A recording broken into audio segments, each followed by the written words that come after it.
everybody, this is Eve West. Thank you for tuning into my YouTube channel. My channel is dedicated to promoting a book I wrote. It's called Follow. It's an ebook. You can find it on Amazon.com under the Kindles tab. And my book deals with spirituality and looking at it not just from a purely metaphysical, psychological aspect of who we are, those etheric or conceptual aspects of a human being like love and intuition, creativity, and those things, but also I focus on the earthly aspect of who we are, which is the reptilian brain, and that's what you can see, taste, touch, smell, and hear. And so in my book I really talk about how the matrix is used to divide the mind, all the various concepts of the matrix, such as the government structure itself, the familial structure, education, media and entertainment, religion. All of those are actually designed to create two use, okay? The conscious and unconscious mind. And so in this video, I'm going to talk to you about gang stalking because, you know, as I've mentioned in most of my gang stalking videos, whenever you start to vibrate higher within the matrix, you become I guess as you would call a threat, because, you know, the knowledge that you have really threatens the system. And so, you know, this system, which is many, like for example in Buddhism, is considered to be Maya or dream. You know, Maya can only be upheld by lies and illusions and omissions of the truth. And so when you start to vibrate higher and you start to see that, you know, you've been just told downright lies, like, you know, the name of Jesus, you know, that, you know, the person named Jesus, that's his name, but, you know, the letter J didn't exist during the time that Jesus would have walked the earth. And so that's really, what is that? That's really like a downright lie. You know, that's not true. And so, you know, not being given that information and being lied to, when you find out this information, you start to see glitches within the matrix. You start to become what you would call Lucifer or Lucy. And so when you think about the movie Lucy, Lucy represents light. Scarlett Johansson, the movie Lucy, she was a light bearer. She was a bearer of knowledge. And so you become Lucifer. And I know that that particular name is really demonized within the matrix. We're all taught Lucifer is bad. And so the reason why Lucifer is considered to be bad is because Lucifer represents truth and knowledge. And so, like I said, the matrix cannot be upheld with Lucifer around. And so that's why when you become Lucifer or a divergent or holy, or what you would call from an esoteric standpoint a Jew, since you have the intersecting triangles of your feminine and your masculine, you start to not fit in. And so other people that are programmed within the matrix will start to demonize you, and they will start to point you out as an other. And so that's where gang stalking comes in. And so I really see that there's going to be a breakthrough either way in terms of my consciousness, because I've been having a whole lot of gang stalking. Going back to that video with the Carters ape shit, when Beyonce says haters in danger, a whole lot of ganging. So I've been having a whole lot of ganging and stuff like that. And even on my YouTube, like for example, I took a picture of it. There was a comment that someone made on one of my videos, and so I responded to it. And so, you know, being a Luciferian or a bearer of knowledge, someone who actually shares occult knowledge, the person deleted my comment. They deleted, or my reply, they deleted my reply to their comment, so they deleted their comment. And so it goes to show that, you know, people on social media, you know, such as YouTube and stuff, will try to target you, but they don't want the truth to get out, so they'll just delete basically the truth. They will delete the things that you're saying, that you're talking about. So there's a lot of things to give validity to the fact that, you know what, I'm not crazy. You know, that the things I'm saying is not far-fetched. And, you know, the truth cannot be concealed. You know, the truth always has to be brought to light. And so as a light bearer, whatever you want to call me, some people call me, like people on social media have called me things like Lucifer, or, what is it? They've called me an atheist, or what have you. You know, and I try to explain to people that when it comes to the Bible, for example, you know, I don't really try to get into things with people in their religion. You know, if you believe in certain things in terms of religion, that's you. But I'm just talking about me and, you know, what religion means to me, because I grew up Christian and so forth. And so when I look at certain spiritual doctrines like the Bible or like A Course in Miracles, I do not read them anymore from the perspective of a slave. okay? And so when you're a slave, you understand information. But when you're a God, you overstand information. And so when you become a Jew, a divergent within this society, you become whole. So not only do you know the slave aspect of yourself, but you also know the master aspect of yourself. This is a divergent. And so a lot of comments I get from people, they are reading the Bible as a slave. Like the comment that got deleted from this guy today, he was like, he said something in terms of the spiritual, like, you know, either you side with the spiritual or you side with Satan. And I wanted to ask, or I wanted to, you know, really convey to him that, you know, you are Satan. And also play devil's advocate to say, well, you know, well, how does Satan get here? You know, how does Satan get here? Why does Satan get such a bad rap? And so when it comes down to this, you realize that when it comes to your, when it comes to suppressing your masculine aspect of yourself, it festers into a demonic entity, which we call Satan, allegorically depicted as Satan in the Bible. In Freudian psychology, it's the id. And so the id is just basically a cluster of, you know, just filthiness, basically, because it has not found expression through your physical ego. And so being told, like, oh, you know, you should side with your spiritual and not with Satan, you know, to be honest with you, from an esoteric standpoint, you should try to embrace this aspect of you that's considered to be satanic as much as possible so you can be more balanced. If you are not balanced, then you will not ascend like a plane. A plane can have a super duper spiritual right wing, but have a very little masculine, fleshly left wing and expect to ascend into the, you know, into the air. You have to have them both equal. But we're taught to deny the earthly aspect of ourselves. You know, although a desire for the earthly is cultivated within our consciousness all the time. We're always faced with the 7 deadly sins in our consciousness. And so ever since we're little, we are given a parent or a handler. And our handler teaches us that, you know, it's not okay to be sad. It's not okay to be angry. It's not okay to be all these different things. And so the thing is that whenever someone is telling you this and society is conditioning you to believe that it's not okay to be these things, you are circumcising yourself. From an esoteric standpoint, you're circumcising. So what does that mean? It's like cutting off a body part. So, for example, if I'm only embracing, say, the happy side of myself, I'm like, oh, it's not okay to be, you know, depressed, right? I'm going to take some depression medication, right? Because it's not okay to be depressed. Just cover it up with medication. Don't pluck it at the root. Just go ahead and just cover it up, and I'll have to be on depression medication for the rest of my life. That's what most people do. But if I don't actually get to the root of what my depression is, then guess what? That's going to follow me into my next lifetime. And so when you take depression medication, it's telling you in a subliminal way, it's not okay to be depressed. Why not? Why is that not okay? If you actually released that energy and allowed yourself to break, then you would be able to move on. And you would not have that satanic archon energy that's driving your consciousness. But this entire construct teaches you to have that, to bank that archon energy. And what I was trying to tell the guy in the comment is that you will meet that aspect of yourself at the end of your incarnation. At the end of the incarnation, all the anger, all of the sadness, all of the jealousy and the lust and the wrath and all of these things, you're going to meet that aspect of yourself at the end of your incarnation. The things that you're judging is Satan. You're Satan. I made the point to him. I said, you know, when I was waking up, I followed a spiritual teacher. He's a profound teacher. His name is The Real Merkaba. And he has a whole series on Satan and Saturn. And if you haven't already done so, I really suggest that you check it out. You check out his YouTube channel. But one of the verses that he brought up on his channel was from Revelation 20. And it talks about in Revelation 20 how, you know, Satan will be let out in 1,000 years and loosed for a little season, right? So Satan, the one who actually is supposed to be the one that is responsible for all the evil in the world, he gets to be let out in 1,000 years, okay? But if you look at certain scripture like Isaiah 13, verse 16, it talks about how the Lord ordains for little kids to be chopped up into little pieces and wives raped and people's houses spoiled.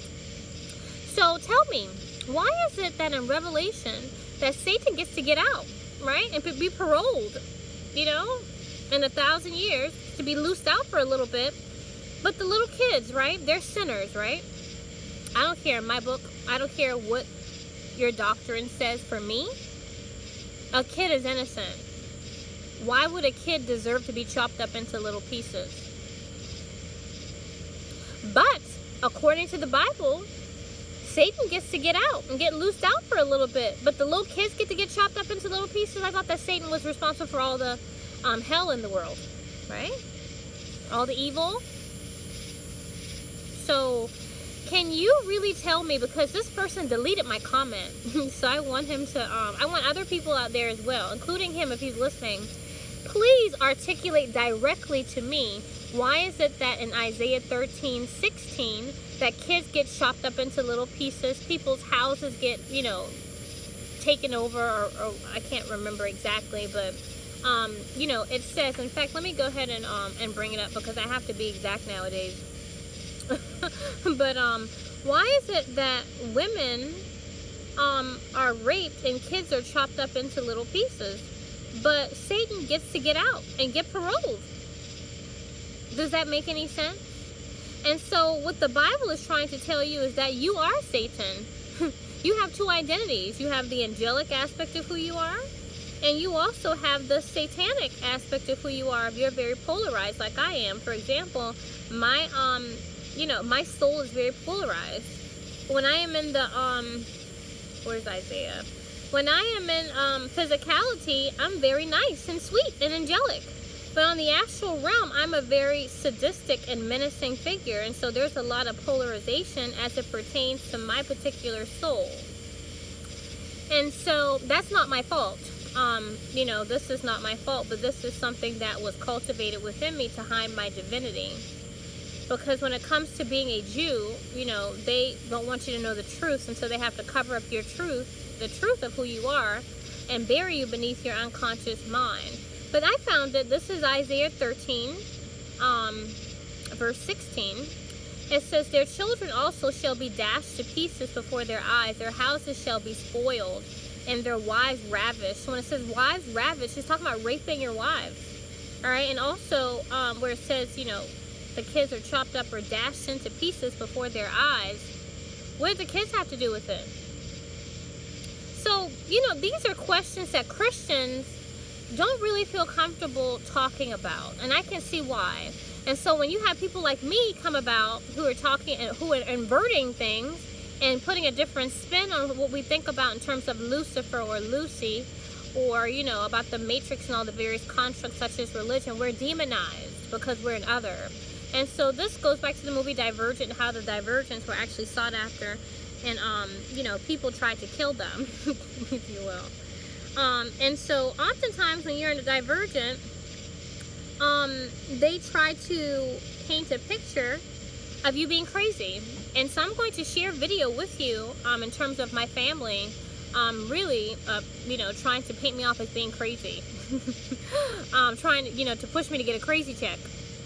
I'm going to show you footage of that, and also too the fact that I've showed footage of my livelihood being taken away from me. And so, you know, they do that to try to push you into incarceration, because when you're living from the reptilian brain, you know, the body needs stuff. You know, you need food, you need shelter, you need all these various things. And so when you're driven from your jobs and so forth, and, you know, like right now I live with my parents, and so my parents have been really nasty and petty in terms of things like food and stuff like that. The body needs food. And so they try to facilitate an environment to make you steal, make you break the law. And so if you break the law, then you suffer what we call the consequences. And so the people who design this matrix reality, they're really sickos. Because, you know, the thing is that instead of just arresting you, instead of just saying, you know what, you're a divergent or what have you, you're a Jew, you know, from an esoteric standpoint. And since you're a Jew from an esoteric standpoint, you jeopardize our whole matrix system, we're going to just arrest you and take you away. They don't do that. They try to facilitate an environment to justify taking you away. That's sick. You know what I mean?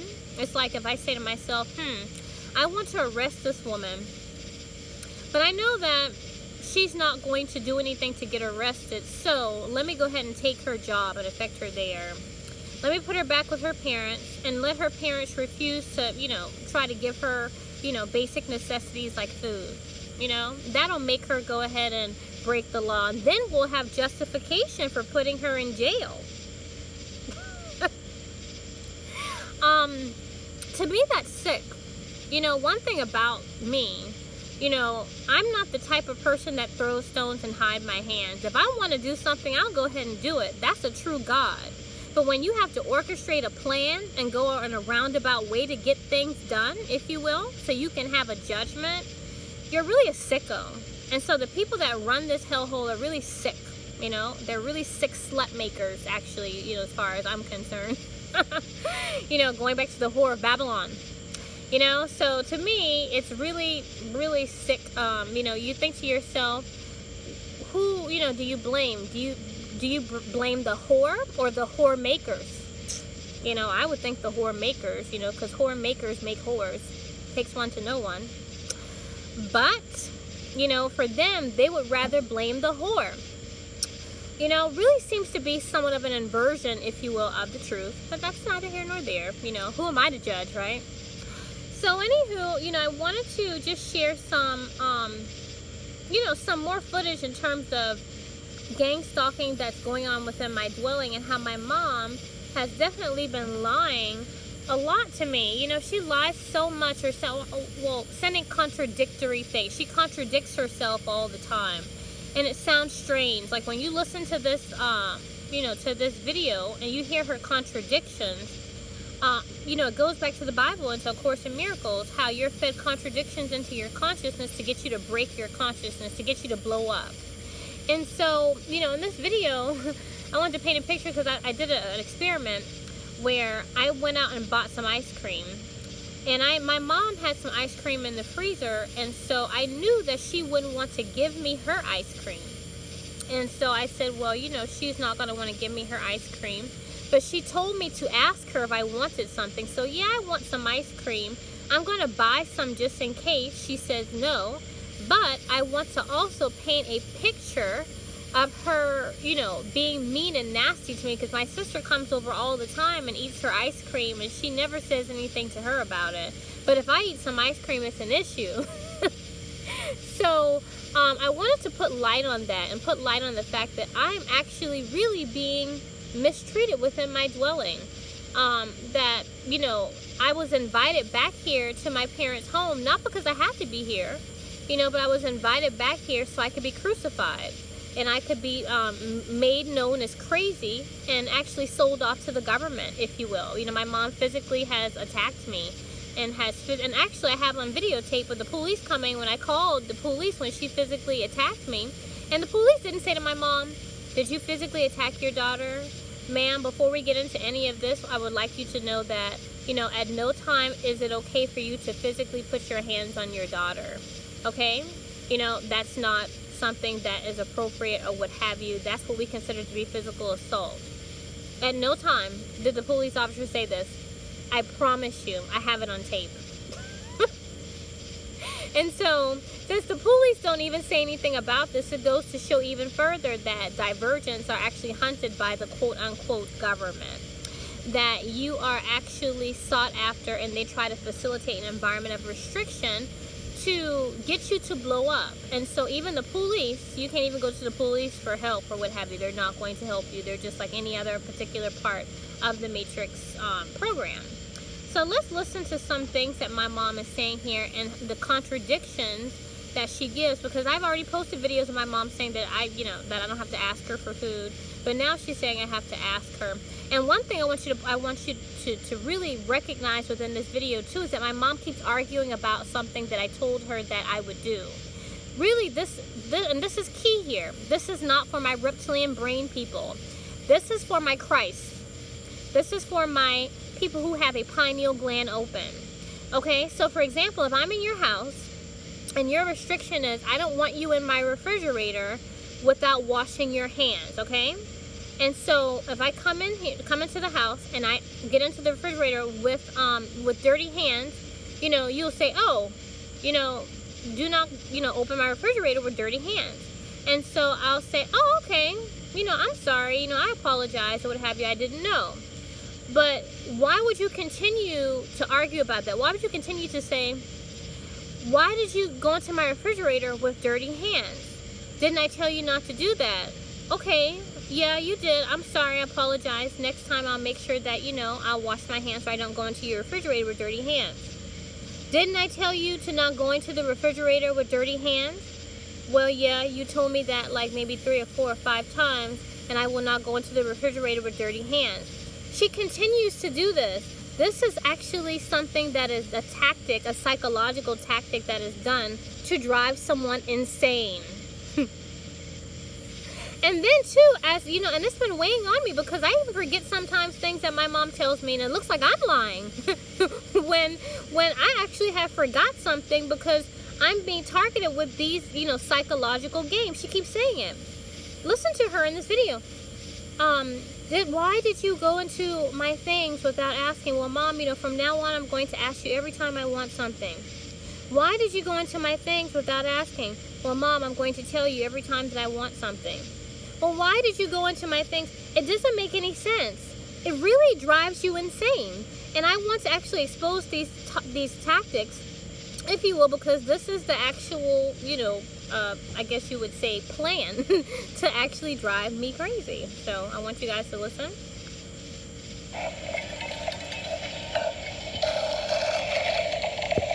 Hi, Mom. How you doing? Okay, well, no, I was just setting this right here. I want you to also note here, I asked my mom, I said, how are you doing?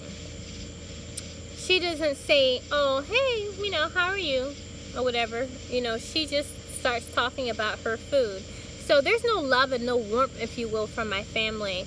I could be nice and say, hey, Mom, how are you? And she will not acknowledge that. She will not even greet me.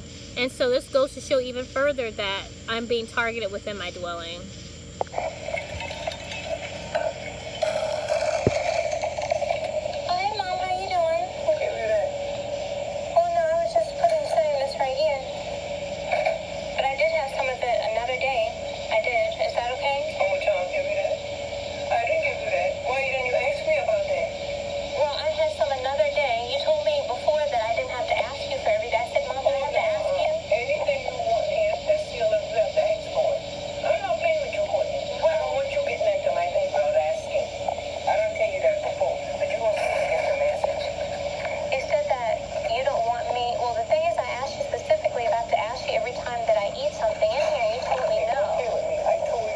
Previous video, she did say that. She said that, I didn't have to ask her every time I ate something. That's not what you told me. That's not what you told me, Mom. That is not what you told me. But, since you said I have to ask, do you mind if I have some of your ice cream? Don't be going to my fridge. You come from outside. You need to wash your hands. Okay, well, after I wash my hands, can I have some of your ice cream, Mom? I don't want you.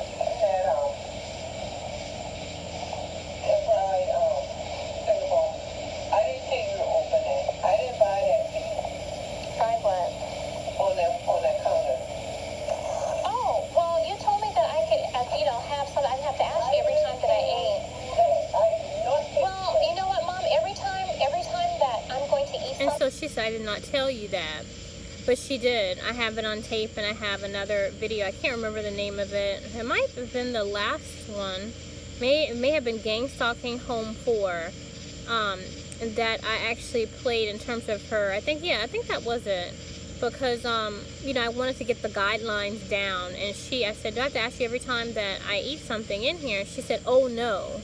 And so it wasn't like a no. She was like, oh no, you eat stuff in here all the time. Or she said something like, you get things, you use things all the time.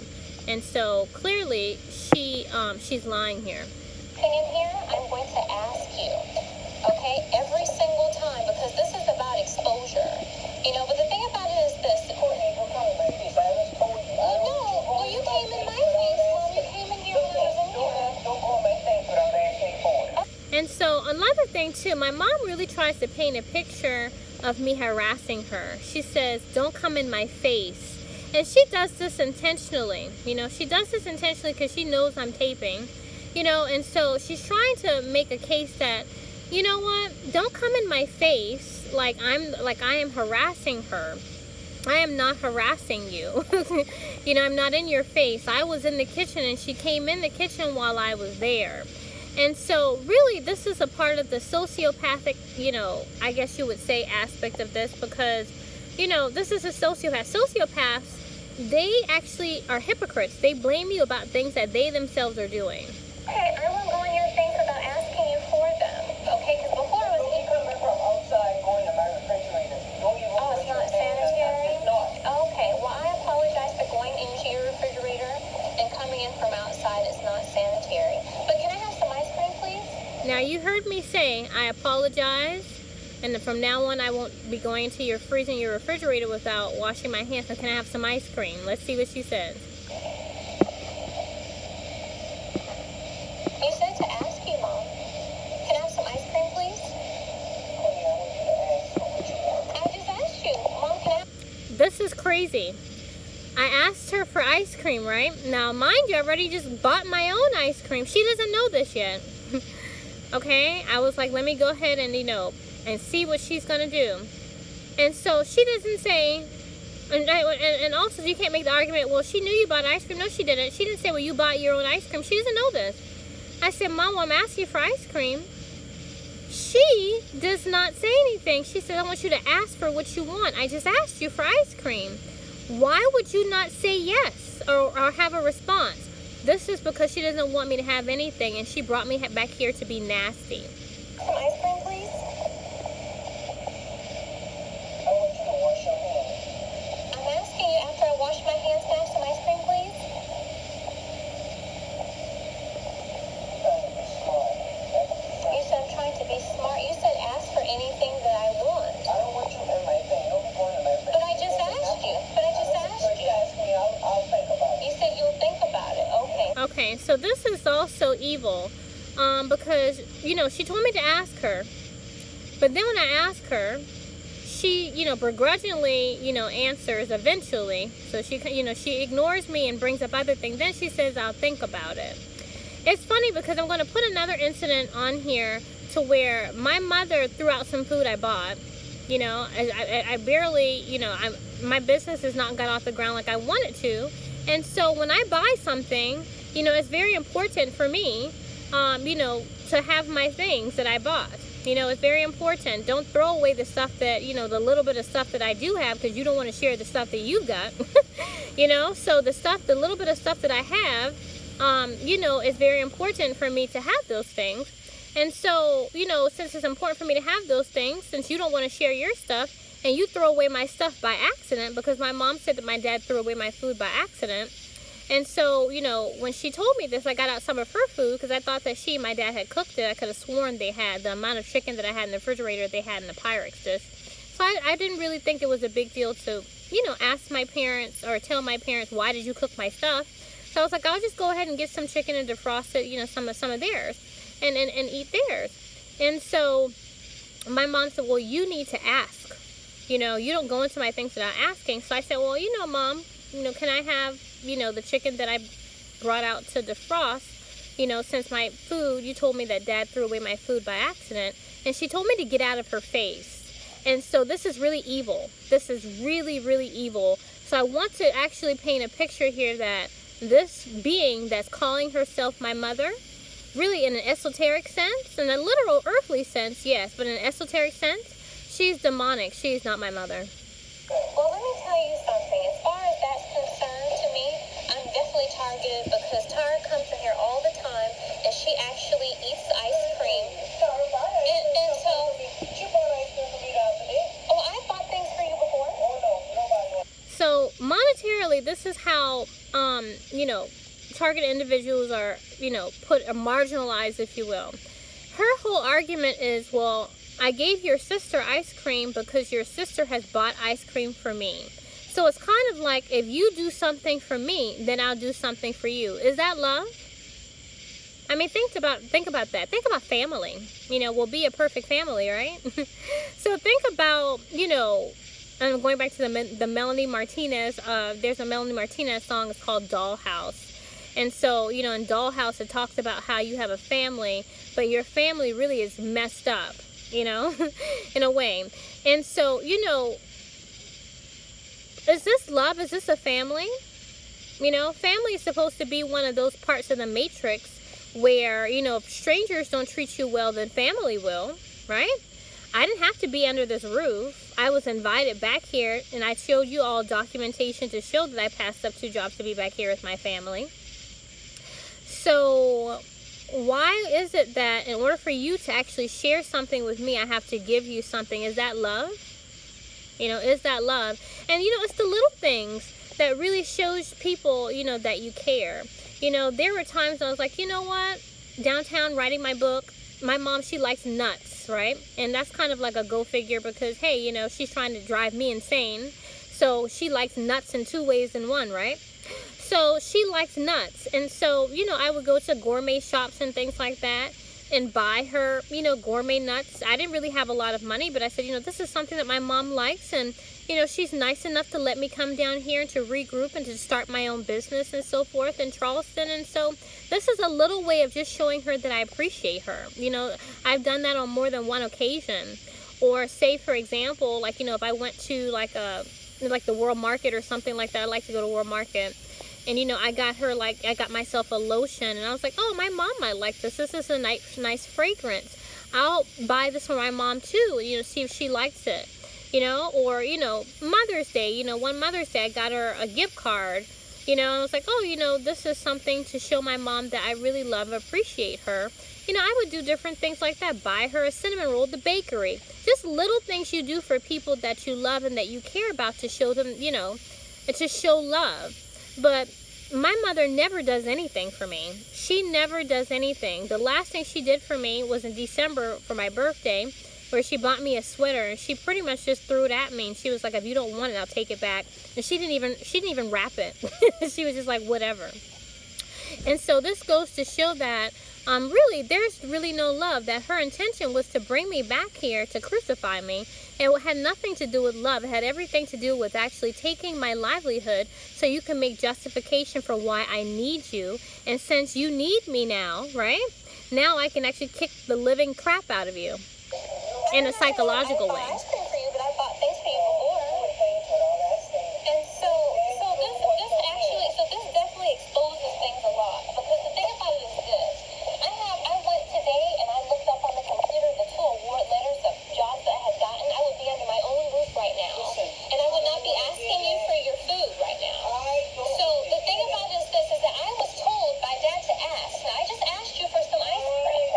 But you told me no. You said She says, I don't want to hear that. Very interesting here. Now, she talks about all these different things and how, you know, I need to ask her for her food. And, you know, all these guidelines, you know, wash your hands and stuff like that when you go into my refrigerator now, right? Added restrictions. But when I say, well, you know what, Mom? I would be in my own refrigerator, basically under my own roof, if I had not followed your advice and turned down 2 jobs. I don't want to hear that. I don't want to hear that. Why don't you want to hear that? Because it's the truth. That's why we don't want to hear that. why do you have to think about ice cream, Mom? Oh, why do you have to think about me having ice cream? What do you have to think about that, Mom? I'm very tired. So the thing about it I'm asking you is, why do you have to think about ice cream?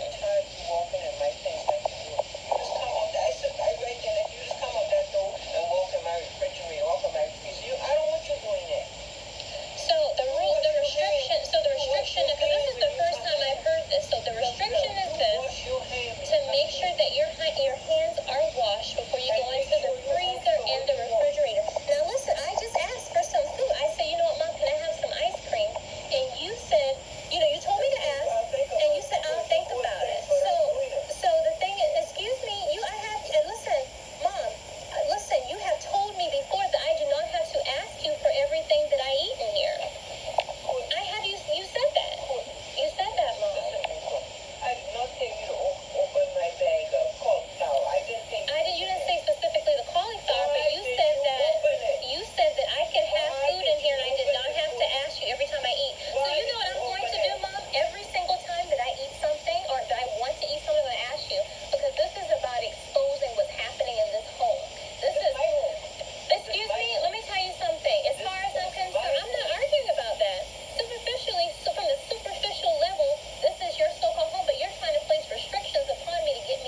is key here, because the agenda is to actually leave me destitute and kick me out of the home. Now, she invited me down here now. Turned down 2 jobs. I verified this.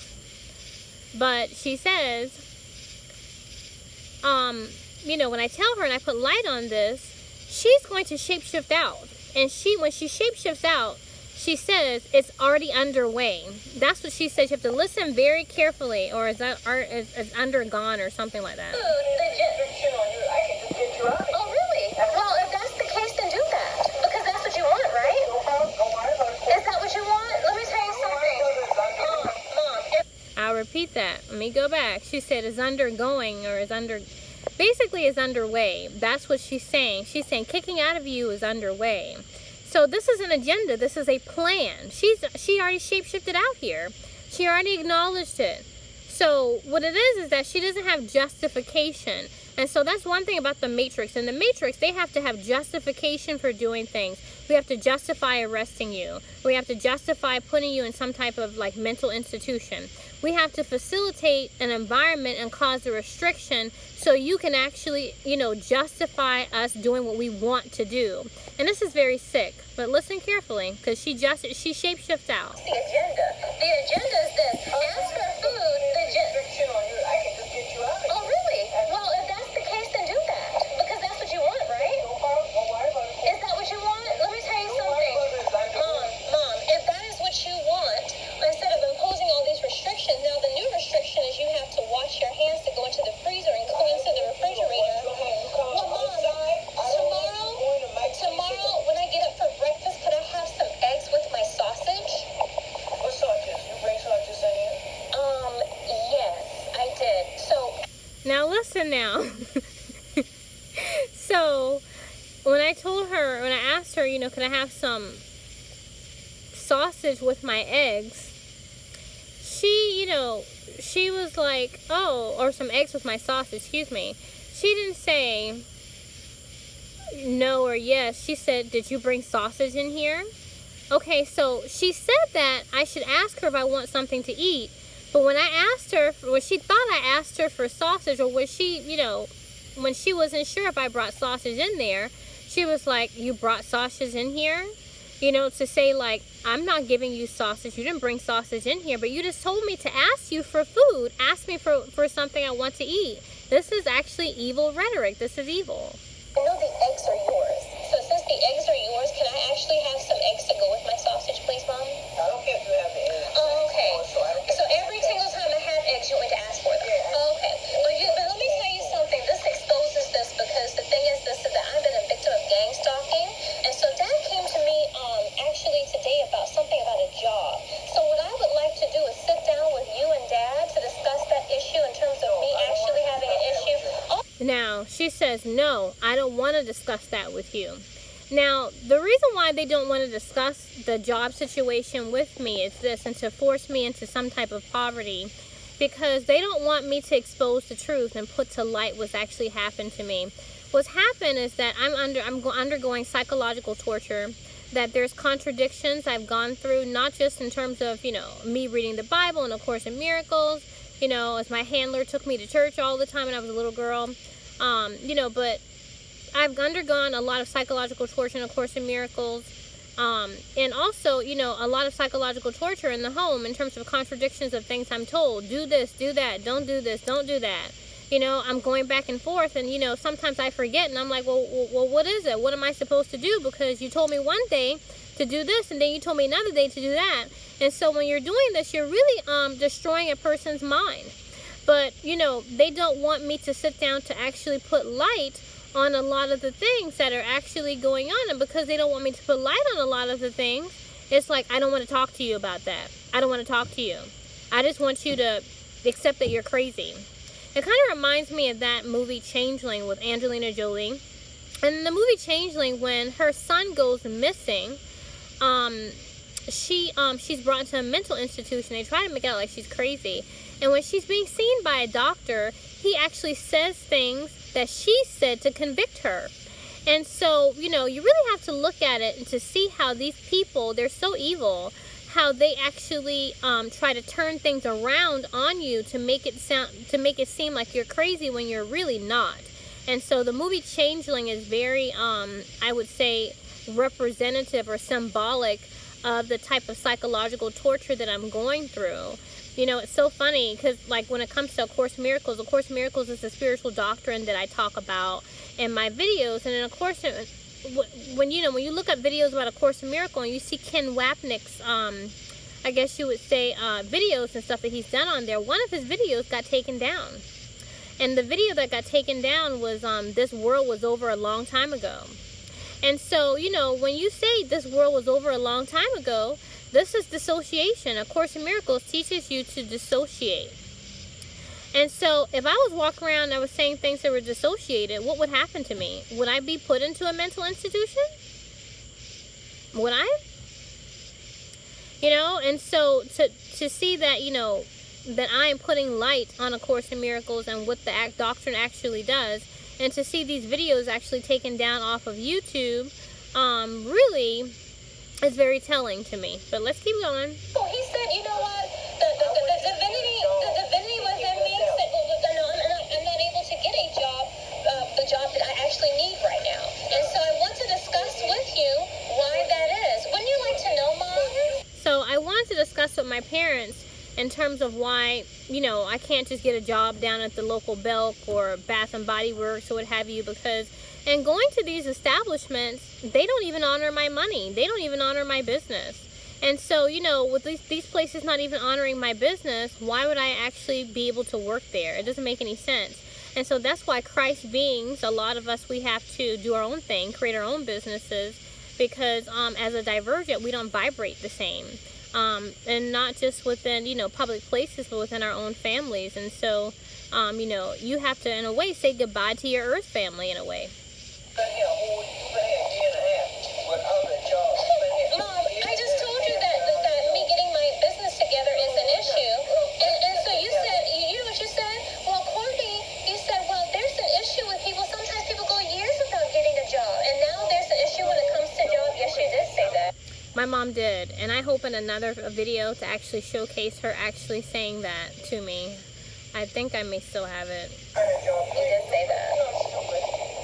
So anywho, Mom, you know, there's been an issue in terms of me getting jobs.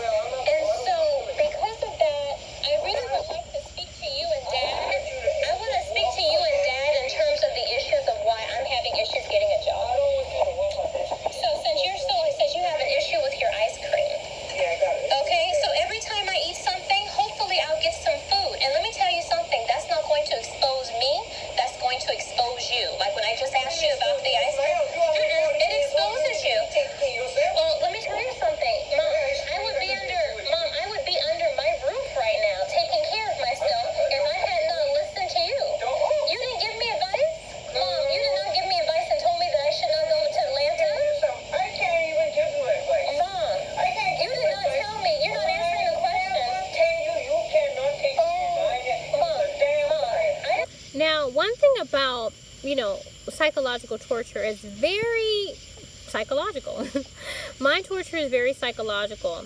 And so she emphatically says, I never said you can't, you know, go to Atlanta or you can't take a job in Atlanta. And really, she is right, technically, because she didn't say you can't take that job. But she did tell me not to go to Atlanta. She said it wasn't in my best interest to do so. And so one thing about these people, you know, that are used to gang stalk you, they use, I guess as you would call, omissions of the truth, or they try to skate around the truth. And so she feels justified saying, I didn't say you can't, but, you know, she did tell me. She said, you know what, I don't think that that's something that you should do. And so she gave me advice not to go.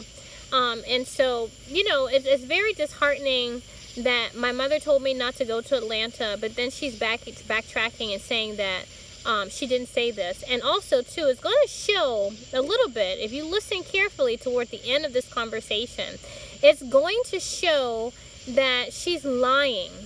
And I'll tell you how you can tell later on, but go ahead. I didn't say that I can't. You never said that I can't take a job. I said you told me that it is in my best interest not to actually get. Mom, did you never tell me that it was not in my best interest to take that job in Atlanta? Well, you know what, Mom? You know what, Mom?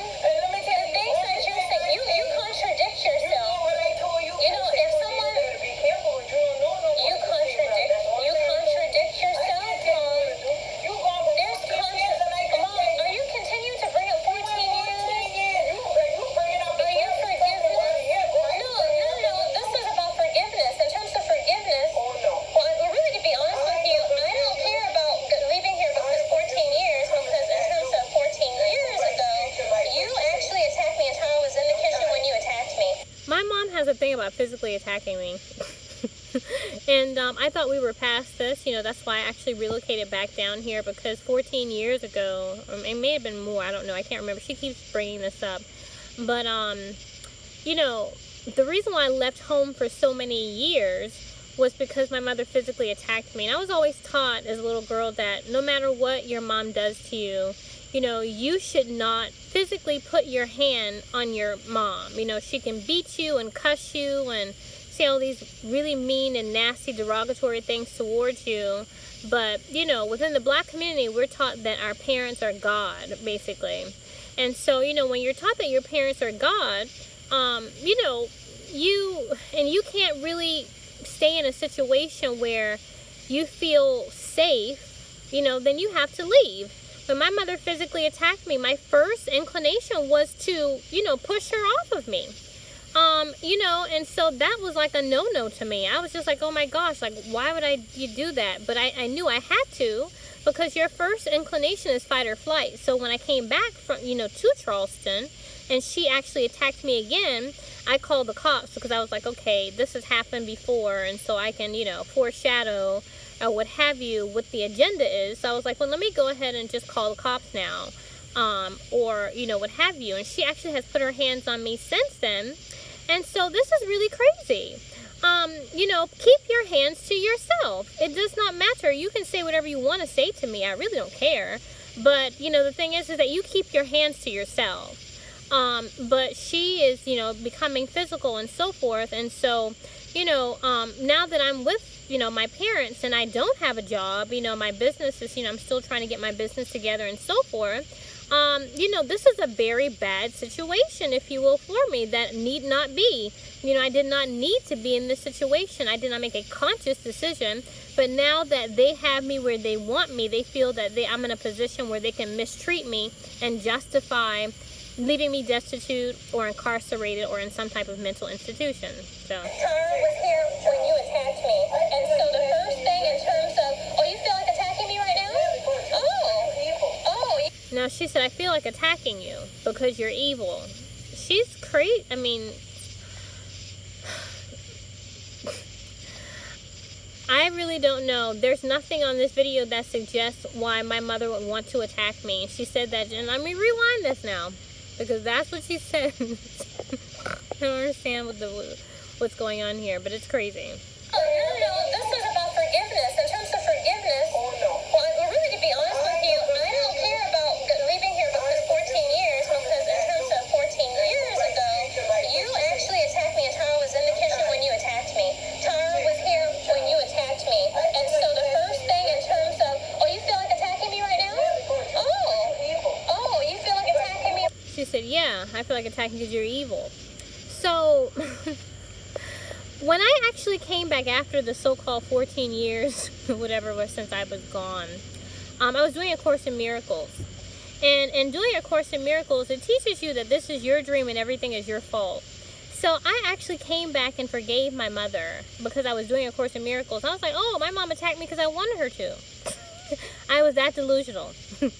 So I actually, and not only did I, you know, ask for my mom's forgiveness or whatever for blaming her for me leaving the house, but I also got on my knees. I got on my knees and I begged for her forgiveness because, you know, with my parents, because I said to them, you know, I mean, you never did anything to me. You're not to blame. And technically, from a technical standpoint, I still feel that way. But I was so dissociated that I had no connection to the physical realm. But at the physical level, this is very evil. And I have been attacked at the physical level. It's not like my forgiveness. It's one thing about A Course in Miracles. It teaches you that forgiveness and the atonement heals situations. I mean, if I actually get on my knees for you, and I say you never did anything to me, and, you know, now I see the light, now I'm enlightened, you would think that that would mend, according to A Course in Miracles, and would heal my connection to my brothers, to my mother, you know? And me actually being selfless and just saying, hey, you know what? I forgive you, Mom, for what you have not done. But that did not heal anything. And so it goes to show that A Course in Miracles is crap. To me, from my point of view. Because it didn't work for me. Why is that? Really?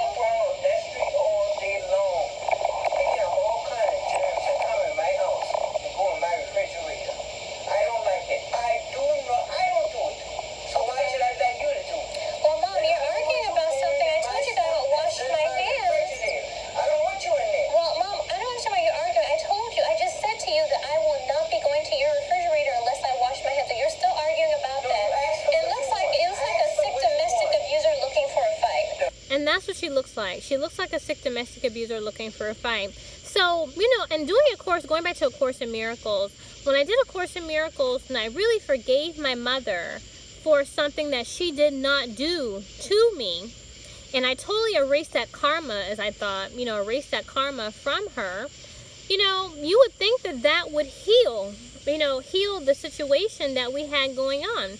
But it did not. In fact, she told me herself, she said that my life, when I did forgive her for things that she did not do to me, she told me my life would get harder. She said, your life will get harder. And so, people may advocate A Course in Miracles all day, but why is it that I forgave my mother for things that she did not do to me, that I gave her the atonement, that I bowed before her and I got on my knees and I did all these different things, and at that time I think I was living somewhere else, but I would come and visit my parents, and I brought my daughter there around them and so forth. And so why is it that love that I had, that sacrificial, selfless love that I had, why did that actually cause my family to demonize me? I mean, according to A Course in Miracles, that's not right? So for me, A Course in Miracles is crap for me. Now for you, it might be the best thing since sliced bread, but with all the contradictions and things like that I put light on and I shed in terms of, the light that I shed upon A Course in Miracles, it did absolutely nothing for me. And since doing A Course in Miracles, my mind has been psychologically split. Yes, domestic abuser. It looks like a sick domestic abuser looking for a fight. It looks like you're arguing about something when I actually told you there's nothing to argue about. I just said that I would actually follow your restriction and wash hands before I go into your refrigerator and go into your freezer. Oh yeah, Daddy teased me about that. This was Now another thing too, I showed a video of what my parents' refrigerator and freezer looks like. You would need to wash your hands after you get out of the refrigerator and the freezer. But let's keep going. You told me that, you know what? I asked you, I said, Mom, do I have to come to you every time that I have to eat, that I want to eat something in here? And you said, no, you don't have to come here every time. And that's not what I'm saying. That's exactly what you said. And so therefore, I'm very happy that this is coming to light, because guess what? I'm going to let you convict yourself. That's what I'm going to do. Because it's going to expose you. So I think I'm fast forwarding a little bit. So don't argue with me. I don't want to argue. I don't want to argue with you. As far as I'm concerned, unless I ask, okay. Well, you know what? I didn't tell you to open that here. This is before. This was a few days ago. I can't remember. Now she's still talking about the same thing. Why did you open my stuff? She keeps saying it. Why did you open my things? Why did you open my stuff? We addressed this earlier in the conversation. She keeps on. This actually will drive someone psychologically insane.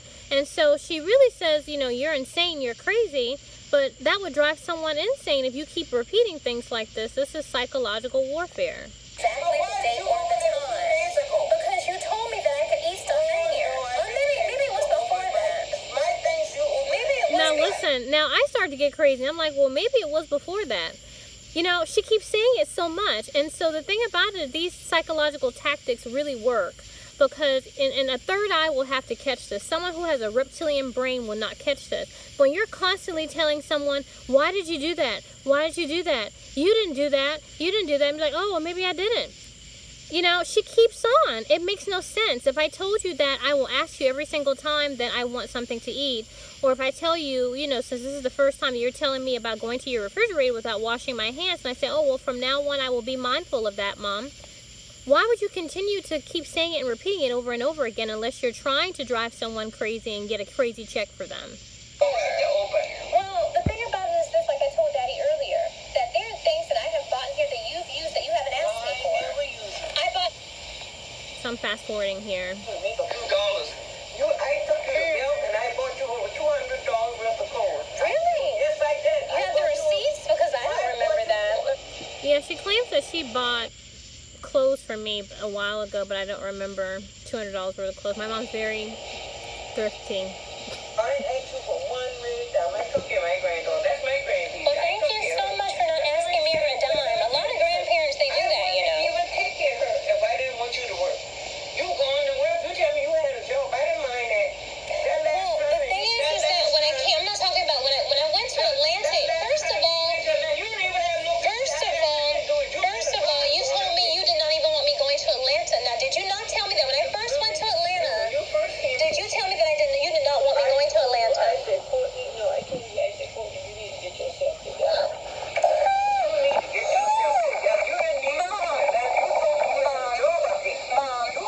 listen.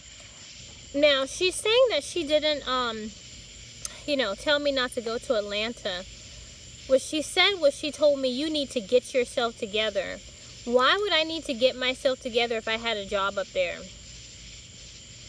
Why do I need to get myself together? Now, granted, when I did go to Atlanta, I did not have, at first I did not have a place to stay. We have orientation, teachers have orientation before the year starts. And so I did, have a grace period of trying to find a place to live. But she told me not to go to Atlanta. She said that she did not want me going there and that I should try to find a job here in Charleston. And so she lied. This is hilarious. This is a sick domestic abuser looking for a fight. This is too funny.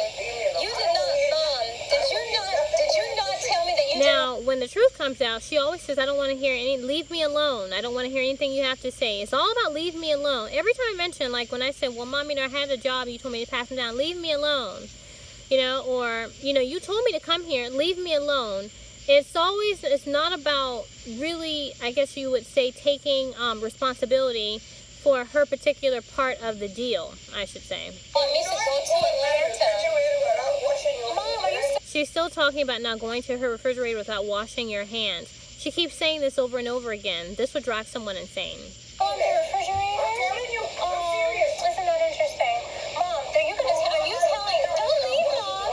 Did you tell me that you didn't you tell me that you did not want me to go to Atlanta in the first place? Did you not say that, Mom? Mom, oh my God, this is hilarious. This is why, now this proves when you said that I didn't have to ask you for everything that I eat in here, every time I wanted to eat, and now it's you have to ask me every time. And then when I asked you for something like ice cream, and Tara has ice cream all the time in here, you said what?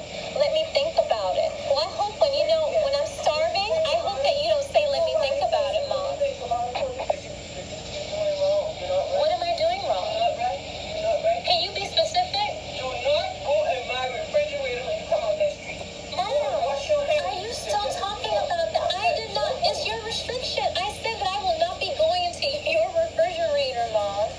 That's what I said. I said I'm not going to be going into your refrigerator without washing my hands. And let me tell you something. I knew exactly that you would do this. So you know what I did? I bought some ice cream because I knew that when I asked you for your ice cream, that you would tell me no. Now, I told her I bought ice cream. I revealed to her the plan that I did. And after this, she's going to tell me that it's okay to have ice cream now because she knew I bought my own. And then at a later time, in a later tape, I'm going to share with you how she says to me, why'd you eat my ice cream if you had your own? But she knew that I had my own ice cream. Actually, during this time, she knew that I had my own ice cream. And she still offered me hers, and so she's lying. And so I'm going to actually give you that tape to signify how my mother lies. And she lies so much that, it's hard to keep up her lies and try to figure out, what's going on. You would tell me, I guess, strictly, what is it? I'll think about it. I knew, so I went and I bought my own ice cream. But you know what? It actually is very sick and sad that my mother, it's sad that my own mother would treat me like this. This is sad that my mother would give ice cream to her daughter, her other daughter. When I asked you for ice cream, say, I'll think about it. When Tara was there, she did not tell Tara, I'll think about it. And so that's very sick and it's very... Now, she said, I'll think about it. Now, later on, she's going to say, I don't care if you have ice cream. Such a contradiction. Let's listen. You come out the street and go into my refrigerator. I want you to wash your hands. You can have ice She keeps saying, wash your hands. This is insane. cream. I don't mind you having ice cream. You said that you want to think about you mind having ice cream? You come out the street. Thanks, Mom. I'll have some. You come out the street. So, here, she says, I don't mind if you have ice cream. Let me go back to that because I want to put light on this and her contradictions. You would tell me no. When I asked you for ice cream, say I'll think about it. When Tara was there, you did not tell Tara I'll think about it. Because And you so got the that's very attitude sick you and got it's very is very sad. bad.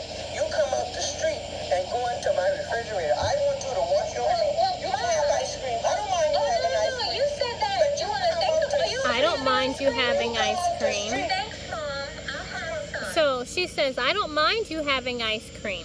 Now listen to this now. My reptilian brain people. She said, I'll think about it. Then she said, I don't mind you having ice cream. This is a contradiction, okay?